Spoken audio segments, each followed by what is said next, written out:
ভারতীয় বার্তা সংস্থা এএনআই দাবি করেছে বাংলাদেশ আন্তর্জাতিক সীমান্তের কাছে তুরস্কের তৈরি টিবি-2 বাইরাক্টার ড্রোন ওড়াচ্ছে। মঙ্গলবার তারা দেশটির প্রতিরক্ষা সূত্রের উদ্ধৃতি দিয়ে এই তথ্য প্রকাশ করে। প্রতিবেদনে বলা হয়েছে, ভারতীয় প্রতিরক্ষা সংস্থাগুলো বাংলাদেশের ড্রোন নজরদারি কার্যক্রম নিবিড়ভাবে পর্যবেক্ষণ করছে। গত কয়েক মাস ধরে এসব ড্রোন সীমান্ত বরাবর বাংলাদেশের নিজস্ব অঞ্চলের ভেতরে উড়তে দেখা গেছে। এএনআই এর দাবি অনুযায়ী ভারতও প্রয়োজনীয় প্রস্তুতি নিয়েছে। বাংলাদেশের কার্যক্রম পর্যবেক্ষণের জন্য তারা রাডার স্থাপন করেছে। প্রতিবেদনে আরও উল্লেখ করা হয়, বাংলাদেশের টিবি-2 ড্রোন কখনো কখনো 20 ঘন্টারও বেশি সময় ধরে নজরদারি চালাচ্ছে।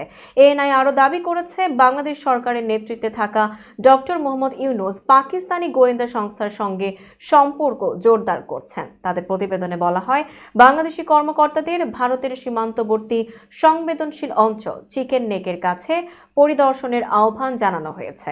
এদিকে ভারতের সেনাপ্রধান জেনারেল উপেন্দ্র দ্বিবেদী সম্প্রতি দাবি করেছেন, বাংলাদেশে পাকিস্তানের সামরিক ও গোয়েন্দা কর্মকর্তাদের উপস্থিতি নিয়ে ভারত উদ্বিগ্ন।